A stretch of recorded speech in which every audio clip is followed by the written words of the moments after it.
भजना गोमटा आपल्याला शिकला आणि सिव्हिल इंजिनियर झाल्याच्या नंतर त्यानं 10 गाई घेतल्या गोठा बांधला. सिव्हिल इंजिनिअरिंग शिकला, बापानं 20 लाख रुपये ह्याला घालवले आणि 20 लाख घालून सिव्हिल इंजिनियर केल्यावर ह्यानं 10 गाई आणल्या मुलीमच्या बाजारात आणि मोठं शेत ठोकलं काय असं सगळं दूध घालायला. काय म्हणतील माणसं?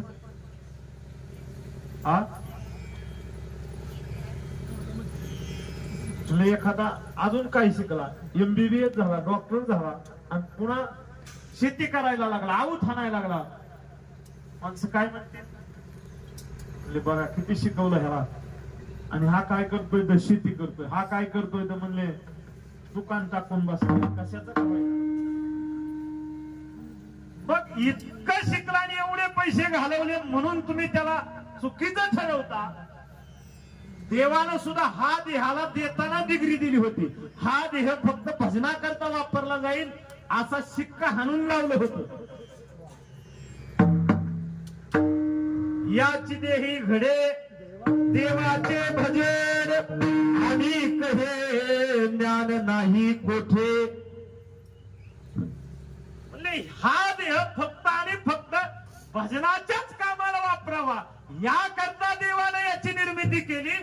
एखादा मुलगा एखादं शिक्षण डॉक्टर होण्याकरता शिकतो आणि तो डॉक्टर न होता दुसरं काम करतो, लोक त्याला म्हणतात येडाय का तू, डॉक्टर आहे तू, काय केलं पाहिजे?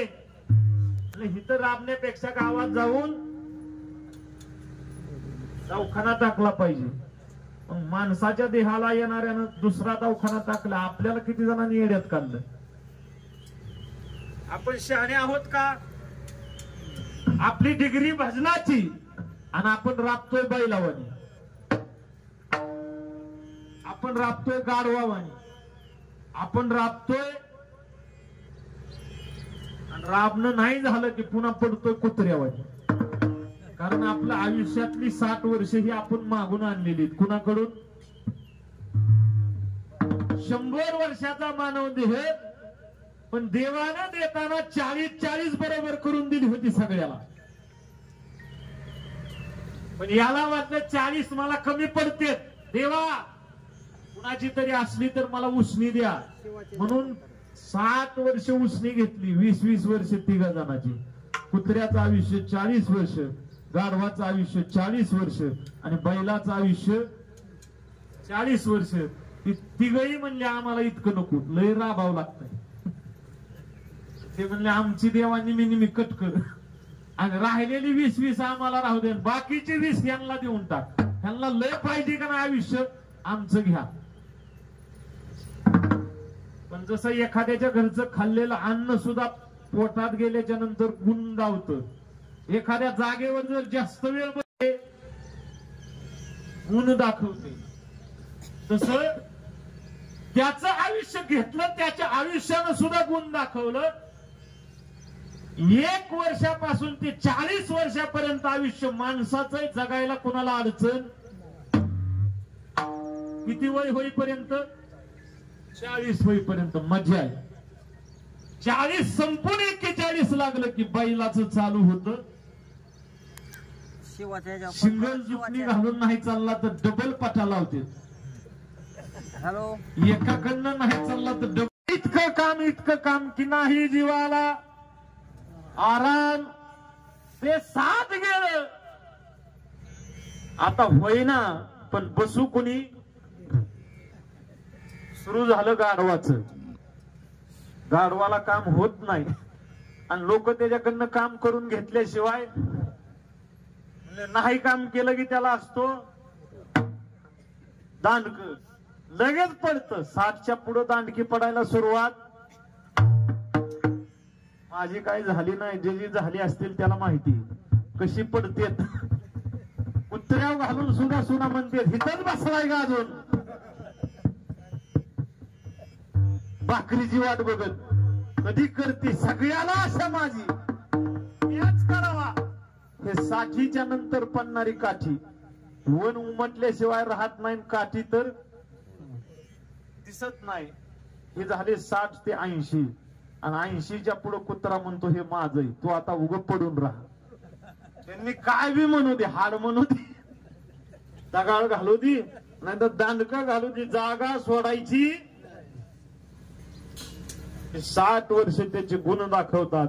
म्हणून माणसानं अल्प आयुष्य असावा, पण खोटं काम करून घालू नये, चांगलं काम करून घालवावा. याकरता तुकोबाराय म्हणतात 40 माणसाची होती तेवढी भोवती बाद झालं. 41व्या वर्षी हे सगळं सोडून द्यावं, ज्याच्या त्याच्या गळ्यात टाकावं. कसं करायचंय तसं करा. आता मी माझ्या हिताचं काम करणार, मी माझी काय करणार, आपुली आपण करा सोनवन संसार बंधन तोडा वेगे. निदान निदान लय नाही पण 41व्या वर्षी तरी आपला देव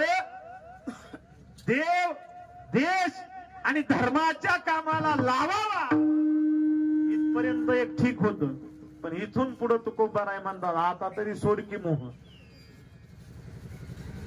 आजपर्यंत केलेली कामं सगळी खोटी, मिळवलेलं धन खोट, मिळवलेली लोक खोटी, आपले म्हणणारे खोटे, परके सुद्धा खोटे. अरे तू म्हणशील बायका पोर हे तुझ्या मागचे पोर, अरे माणूस मेल्यावरील त्याचे माणूस मेल्यावरील त्याचे नाव बाहेर. अरे अरे नाम पाया तो सोडून दे नसीबाला करण केले नाही भाई. या संसारा पायी, या संसारा पायी, या संसारा पायी, या संसारा पायी. हे सगळं सोडावं आणि माणसानं एकच करावं. आयुष्य वाया गेलं तरी जाऊ दे की, पण निम तरी देवानं दिलेलं सत्कारणी लावावा. 60 नाही झालं पण 41 50 ला तरी माळा घालावा, त्या गण लावावा, हातात भगवा झेंडा घ्यावा, हाताने टाळी वाजवावी. आजपर्यंत या तोंडाने लय जणांचं गबाळ उचकलं असं, आता ह्याला सांगावं अरे घेई घेई माझे वाचे.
घेई घेई माझे वाचे गोड नाम विठोबाचे, अथवा अरे माझ्या मनाला गोछंद नित्य गोविंद गोविंद नित्य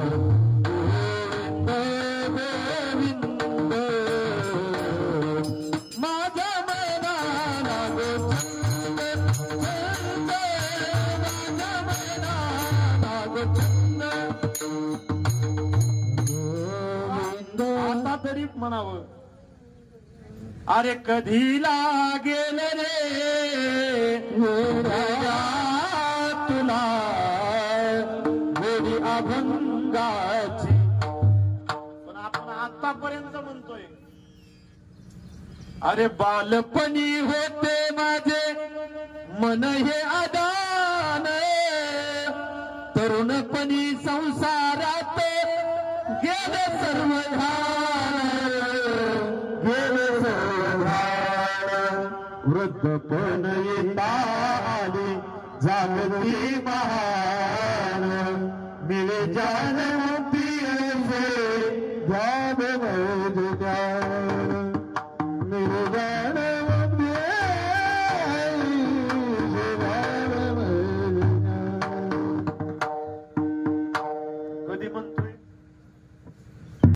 कधी म्हणतोय येणाऱ्याला बी कळलं पाहिजे कवा लिहितोय. कारण हे काय गात्यातलं हे माथ्यातलंय, आणि माथ्यातलं कधी बी फसत, गात्यातलं फसत नाही. हे भावगीत आहे, आणि भावगीतामध्ये या काय मागतोय, तमिळे ज्ञान मुक्ती ऐसे द्यावे मज ज्ञान. पण ते ज्ञान कधी मागितलं, बालपणी. तेव्हा म्हणला बालपणी होते माझे मन हे अजान. म्हणजे तरुणपणी तरी मुक्ती मागायची का नाही, तर तरुणपणी संसारात गेले सर्व ध्यान, गेले सर्व ध्यान. आणि ह्याला अक्कल आली ती कधी, वृद्धपण येता आली जागती महान. म्हातारपण आल्यावर सगळ्याला जागा येतात, कारण म्हातारपणी झोप कमी लागते. म्हणून वृद्धपणी ज्ञान मिळावा आणि मग मला मुक्ती मिळावा. म्हणजे जेवढ्या संतांच्या हिस्ट्या काढायच्यात ना, तेवढ्या सगळ्या संतांचे जुने इतिहास काढा. कुठला संत 60 ओलांडल्यावर परमार्थाला लागला आणि त्याला देव भेटला असं कवचित माणसं. पण ते संत म्हणत नाही. उद्धार आपल्याला उद्धार करून घ्यायचा आहे का जीवाचं सार्थक करून घ्यायचं, याकरता आपण ठरवा. आणि गेलेलं आयुष्य, आता आयुष्य हे जातच आहे. अरे आयुष्य जात आहे पहा, काळ जपतसे महा, स्वहिताचा घोर वहा, ध्यानी रहा श्रीहरीच्या. याच्या आधी कुठतरी कीर्तनात सांगितलं होतं. आपण इथं काही दिवसाकरता आलोय. जसं एखादी स्त्री एखाद्या वेळेस म्हणा, दुःखाच्या प्रसंगाला म्हणा, काही कारणास्तव म्हणा, जर सासरवरून माहेरला येत असेल आणि माहेरला आल्याच्या नंतर जर तिला नेण्याकरता कोणी आलं नाही, आपल्या लेकीचं किती चांगलं झालं हे केवढ्यात ओळखायचं एवढं. आपली लेक जर आपल्या गावाला आली, आपल्या घराला आली, आणि तिला जर न्यायला सासरचा कोणी आला, तरच समजायचं आपली लेक दिल्या घरी काय आहे. ज्या दिवशी आपली लेक आपण घरी आणली आणि तिला नेण्याकरता कुणीच आलं नाही, आपल्याला स्वतः पदर गाडी करून जाऊन तिला तिथं सोडवावं लागलं, याचा अर्थ असा होतो तिथल्या माणसाला इथल्या लेकीची गरज जास्त नाही. आणि जर गरज असती तर त्यांनी फोनवर फोन केले असते, गाडी लावून दिली असती, मुरारी लावून दिला असता. पण लेकीला जास्त दिवस माहेराला राहू दिलं नसतं. आपणही सासरवासीच आहे. आपलं माहेर कुठे, माझे माहेर पंढरी आहे भिवरेच्या तिरी, माझी बहीण चंद्रभागा करीतसे पाप धंदा, करीतसे पाप धंदा, करीतसे माझे माहेर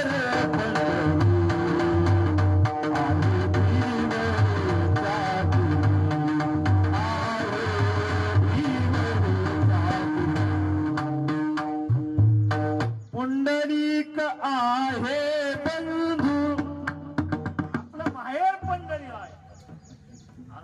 जर ज्या दिवशी जाईल ना त्या दिवशी कुणीतरी माहेरचा आपल्याला नेण्याकरता येऊ. माहेरच्या माणसाने असं म्हणू नाही, त्याला पटलं तर देईन. देव यावा, देवाचे पार्षद यावेत, कुणीतरी महात्मा लावावा देवानं आपल्याला तिथपर्यंत नेण्याकरता. ज्यांनी ज्यांनी पुण्य केलं त्यांच्याकरता देवानं स्वतः देव आले. तुकोबारायला न्यायला देव आले, माऊलींना समाधी द्यायला. आणि देव इंद्रायणी थांबला. पुन्हा करता इंद्रायणीला येऊन देव उभा राहिले, थांबले. आणि ज्ञानोबारायांना काय दिली? समाधी दिली. माहेरचं कुणीतरी आल्याच्या नंतर सासरचा जर न्यायला आला तर त्या लेकीचा आनंद वेगळाच असतो. ते आई बाप्पाला म्हणते बघा 2 दिवस सुद्धा राहून देत नाहीत माझ्याशिवाय. तिथं आपल्याशिवाय तिथं घोटाळलं पाहिजे. देवाला सुद्धा करमलं नाही पाहिजे. देव सुद्धा म्हणला पाहिजे कधी येतोय तो. कारण जो आवडे सर्वाला तोची आवडे देवाला.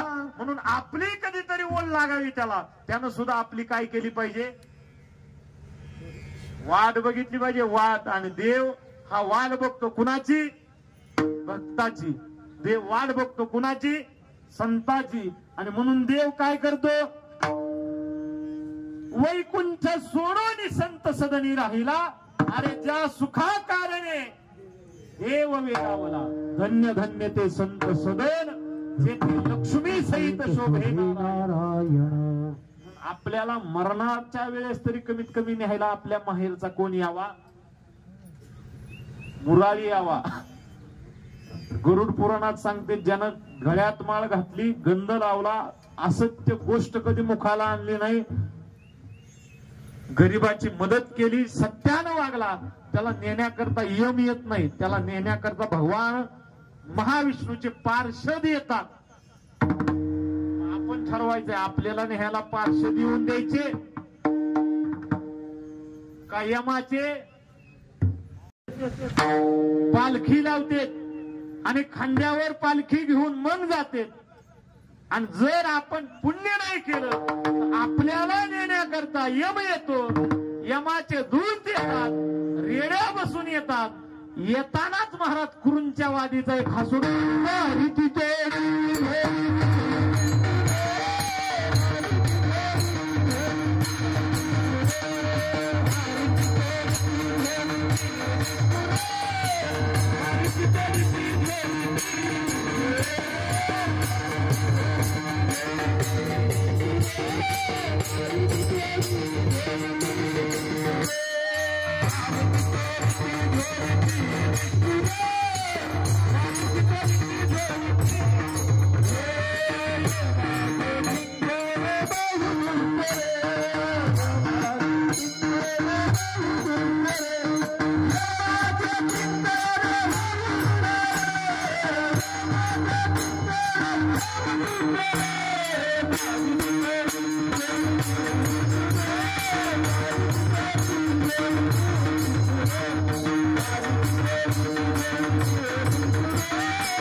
यमाचे किंकर बहु दुस्तेर.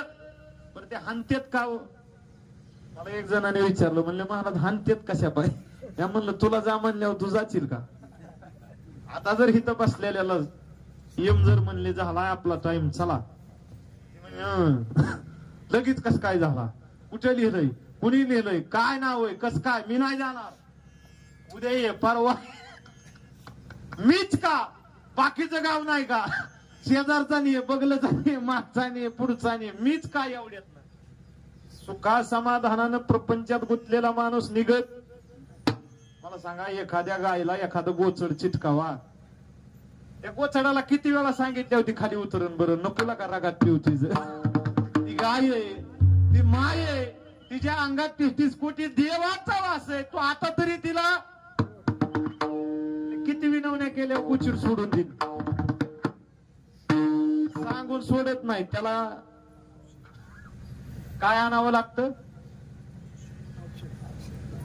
एकतर औषध आणून लावावं लागतं तेव्हा ते सोडतं. नाहीतर मग असा सोडून, आणि तोडलेला गोचिड माणसं सोडून देत नाहीत. लगेच त्याच नका चिमटीत धरून काय करते? मारते.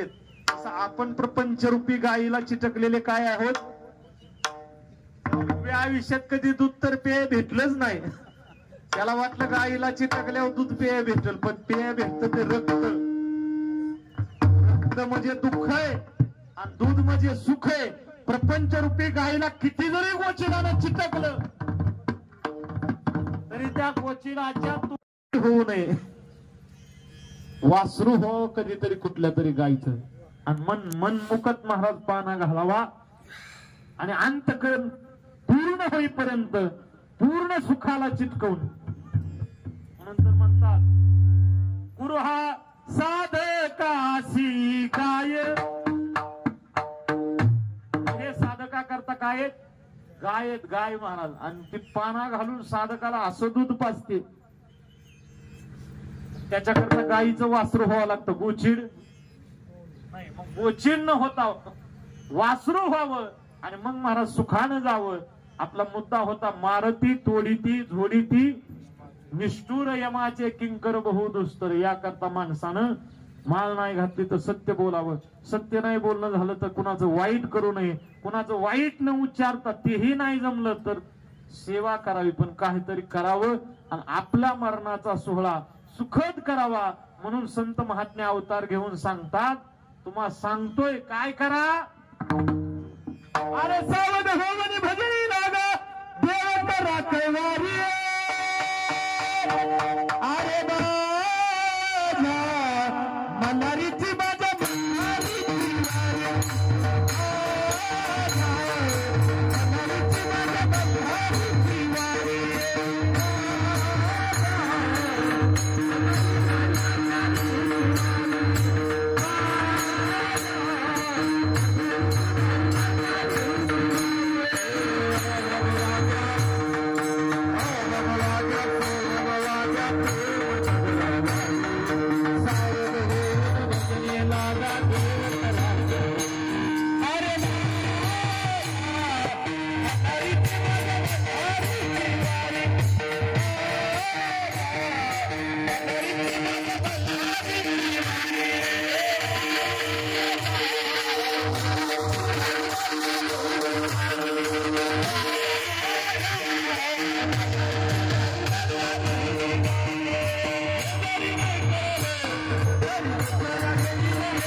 जरी नाही कळालं तरी दुसरा येईल आणि सरती शेवटी बाकाळ बांधून नेईल. याच्या करता सावध होऊन भजने लागा आणि देव करा कैवारी. भगवान परमात्म्याला आपलंस करा. मग तुम्हाला जाण्याची मार्ग सोपा होईल. ज्या दिवशी तुम्ही जाचाल ना त्या दिवशी माहेरावरून तुम्हाला मुरळी न्यायला येईल. येऊ नाही, देव येईल. आणि ज्या दिवशी देव आला त्या दिवशी तुमचं कल्याण झालं. मुळातच काही लोकांचं असं म्हणणं आहे की महाराज मेल्यावर तरी देव येईल का? देव असतो का?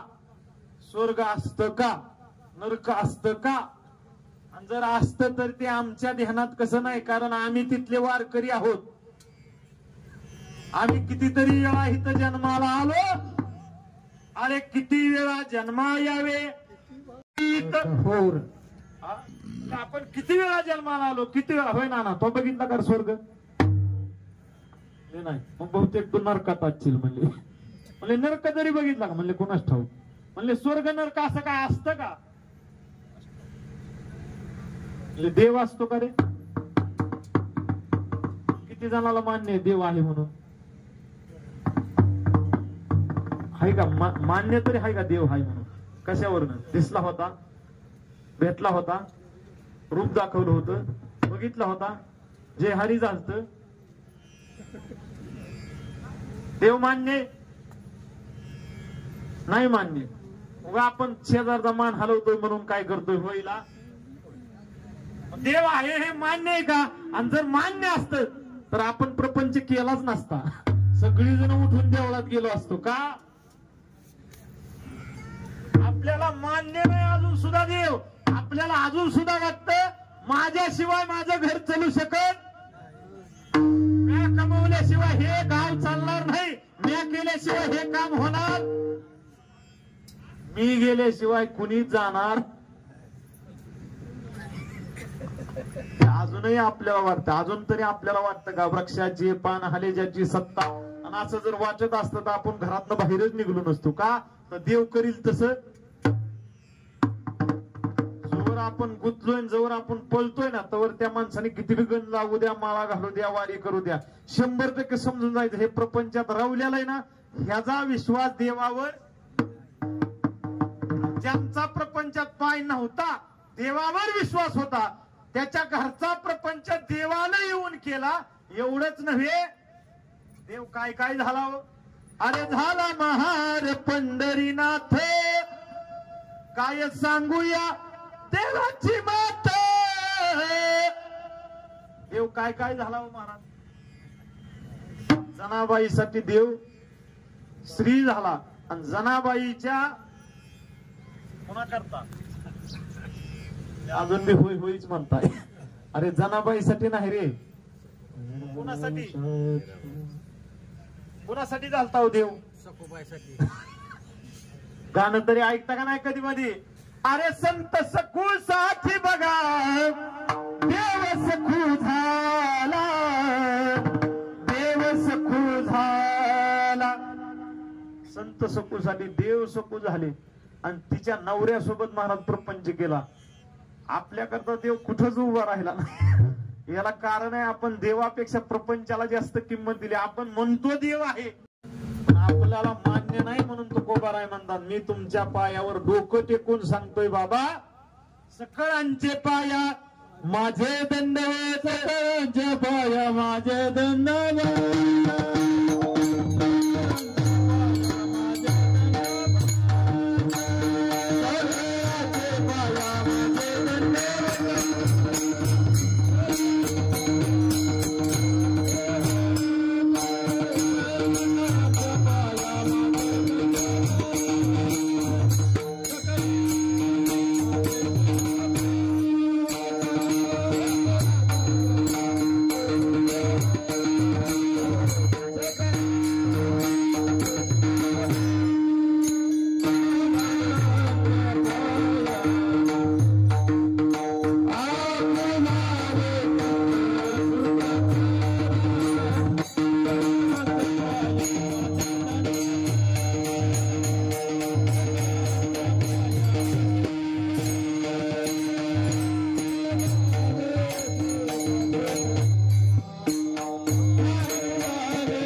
माझे दंडवत आपुलाने चित्त शुद्ध करा.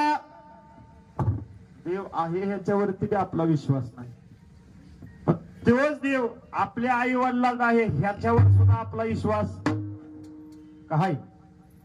एक देवावर नाही आणि दुसरा देव ह्यांच्या रूपात आहे म्हणून ह्याच्यावर सुद्धा. एक वेळेस देवळातला देव नाही म्हणून जरी म्हणला तरी चालेल,